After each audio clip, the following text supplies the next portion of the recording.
Good morning प्यारे बच्चों, मैं आपका अपना राकेश यादव सर। आज हम लोग पढ़ने वाले हैं क्लास 10th के हिंदी का दूसरा चैप्टर 20 के दांत के ऑब्जेक्टिव क्वेश्चन आंसर को। आइए देखते हैं हम लोग ऑब्जेक्टिव। चलिए, पहला क्वेश्चन है 20 के दांत शीर्षक कहानी के कहानीकार कौन है। मतलब 20 के दांत जो कहानी है इसके कहानीकार कौन है, यानी इस कहानी को किसने लिखा है। तो इस कहानी को लिखा है नलिन बिलोचन शर्मा। तो 20 के दांत जो मनोवैज्ञानिक कहानी है इसके लिखने वाले यानी इसके कहानीकार कौन है, नलिन बिलोचन शर्मा। अब देखिए गिरधर कौन है। क्वेश्चन दूसरा क्या है, गिरधर कौन है। तो गिरधर जो है मदन का पिता है। सेन साहब के यहाँ काम करने वाला एक कर्मचारी है कौन, गिरधर, जो कि किसका पिता है, मदन का। चलिए आगे है, मदन ने कासू के कितने दांत तोड़े। मदन यानी सेन साहब के स्टाफ का बेटा और कासू यानी सेन साहब का बेटा। ये था गरीब और ये था अमीर, ठीक है। और दोनों में किसी बात को लेकर विवाद हो गया, लट्टू न जाने को लेकर विवाद हो गया, ठीक है। क्वेश्चन है मदन ने कासू को के कितने दांत तोड़े। तो मदन ने जो है कासू के 2 दांत तोड़े, ठीक है। अगला क्वेश्चन है नलिन बिलोचन शर्मा के माता जी का क्या नाम था। नलिन बिलोचन शर्मा जो है इनकी माता का नाम था रत्नावती शर्मा। क्या नाम था, रत्नावती शर्मा, ठीक है।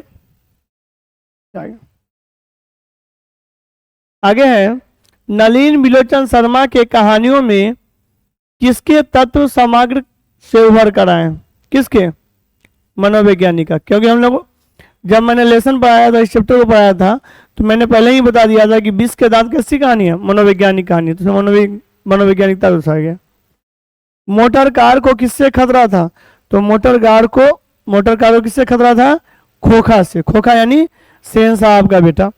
देखिए खोखा का असली नाम कासू था और जो लैंग्वेज है उन लोग का जो था उसमें लड़का को, बंगाली लैंग्वेज में लड़का को खोखा कहा था, लड़की को खोखी कहा जाता था, ठीक है। आगे देखिए, खोखा खोखी किस भाषा का शब्द है। तो खोखा खोखी बांग्ला भाषा का शब्द है, ठीक है। ऐसे ही लड़के आगे चलकर चोर, डाकू, गुंडे इत्यादि बनते हैं। यह किस पंक्ति से कही गई है। तो यह जो है किसके द्वारा कही गई है, किस पात्र ने कही है, सेन साहब, ठीक है। चलिए आगे देखिए। अगला है खोखा का क्या नाम था। तो खोखा का नाम था कासू। खोखा का नाम था कासू। 20 के दांत कैसी कहानी है, मनोवैज्ञानिक कहानी है, ठीक है। चलिए आगे देखते हैं। आगे है सेन साहब अपने पुत्र को क्या बनाना चाहते थे। तो सेन साहब जो है अपने पुत्र को इंजीनियर बनाना चाहते थे, यानी बिजनेसमैन या इंजीनियर। मदन अक्सर किसके हाथों पिटाता था। तो अपने पिता के हाथों। मदन अक्सर किसके हाथों पिटाता था, पिता के हाथों, अपने पिता के हाथों अक्सर पिटाता था, ठीक है। चलिए आगे देखते हैं। आगे है नलिन बिलोचन शर्मा के पिता का क्या नाम था। इनके पिताजी जो थे प्रकांड विद्वान थे, कौन, पंडित रामावतार शर्मा। तो नलिन बिलोचन शर्मा के पिता का क्या नाम था, पंडित रामावतार शर्मा। सेन साहब ने किसे खूब फटकार लगाई। तो सेन साहब ने अपने कर्मचारी यानी मदन के पिता गिरधर लाल को क्या की, खूब फटकार लगाई। अगला है 20 के दांत कहानी किस वर्ग के अंतर विरोध को उजागर करती। किस वर्ग को, मिडिल क्लास यानी मध्यम वर्ग को। कासू मदन के साथ किस खेल में शरीक होने चाहता था। मतलब मदन जो के साथ मदन कोई खेल खेल रहा था यानी लट्टू न जा रहा था, तो कासू भी लट्टू न जाना चाह रहा था। तो आंसर हो जाएगा लट्टू के खेल में, ठीक है। अब सेन साहब किसके बैंक से ऐड करा गए थे। तो सेन साहब किसके बैंक से ऐड करा गए थे, पत्रकार महोदय के, ठीक है। अब देखिए मदन की उम्र क्या थी। मदन जो गिरधर का बेटा था उसकी उम्र मात्र 5 से 6 साल थी, ठीक है। चला के देखिए, मदन किसका बेटा था, मतलब किसका पुत्र था, तो मदन गिरधर का पुत्र था। विभाग के अध्यक्ष कब बने, कौन, लेखक जो है वो विभाग के अध्यक्ष कब बने, 1959 में। ठीक है, आगे देखिए, नलिन बिलोचन शर्मा का जन्म कब हुआ था, तो नलिन बिलोचन शर्मा का जन्म हुआ था 18 फरवरी 1916 को हुआ था। नलिन बिलोचन शर्मा की मृत्यु कब हुई थी, 12 सितंबर 1961 को इनकी मृत्यु हुई थी। ठीक है, आगे देखिए क्या, नलिन बिलोचन शर्मा का जन्म कहाँ हुआ था, तो नलिन बिलोचन शर्मा का जन्म हुआ था पटना के बदरघाट में। ठीक है, दृष्टिकोण जो है ये इंपॉर्टेंट है, दृष्टिकोण किसकी रचना है, तो दृष्टिकोण जो है नलिन बिलोचन शर्मा की रचना है।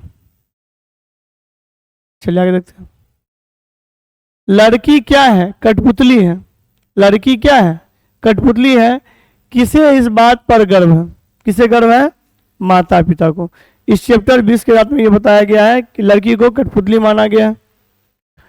कौए की जमात में शामिल होने के लिए कौन ललक गया, तो कौए की जमात में शामिल होने के लिए कौन, हंस यानी वही खोखा। ठीक है, ललक गया। आगे देखिए क्वेश्चन क्या है, आगे है, किसके अनुसार सेन के सिद्धांत को भी बदल दिया था, किसके अनुसार, खोखा के अनुसार, यानी खोखा के सेन का जो सिद्धांत था, आइडियोलॉजी था, वो खोखा के क्या था, खोखा के अनुसार बदल गया था।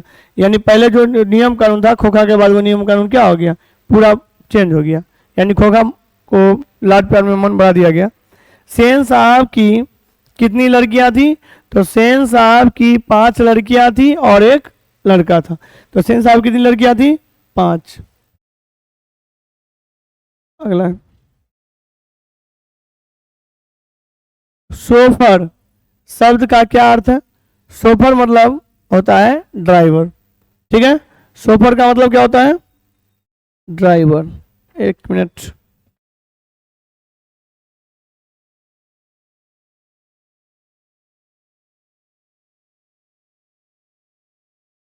ठीक है, खोखा को किसने पीटा, तो खोखा को किसने पीटा, खोखा को पीटा मदन ने लट्टू नचाने के क्रम में। अगला है, सेन साहब की आंखों का तारा कौन था, ऑटोमेटिक है, कोई आदमी को एक बेटा है उसका आंखों का तारा वही हुआ। तो सेन साहब की आंखों का तारा कौन था, खोखा यानी कासू। ठीक है, सेन साहब की कार की कीमत कितना थी, तो सेन साहब की कार की कीमत थी 7,500 रुपया। ठीक है, आगे है, आलो, रजनी, सीमा, सुफाली, आरती, पांचों किनकी बहनें थी, तो पांचों किनकी बहनें थी, कासू यानी खोखा की बहनें थी और सेन साहब की बेटी। महल और झोपड़ी की लड़ाई में अक्सर महल वाले जीतते हैं और उसी हालात में जब दूसरा झोपड़ी वाले उसकी मदद अपने ही खिलाफ करते हैं, यह किस पार्ट से लिया गया, तो यह है 20 का दांत चैप्टर से लिया गया। ठीक है, कहीं कोई क्वेश्चन में डाउट तो हो ही नहीं रहा होगा, अगर मे भी है डाउट आप कमेंट पूछ सकते हैं। आप देखिए, गिरधर लाल यानी गिरधारी किसकी फैक्ट्री में किरानी था, किसकी फैक्ट्री में काम करता था, सेन साहब की फैक्ट्री में। ठीक है, 20 के दांत कैसी विधा है, तो 20 के दांत कहानी है, तो कैसी कहानी है अगर पूछ दे, तो मनोवैज्ञानिक कहानी। ठीक है, याद करो। चलिए आगे देखते हैं, इतना ही है।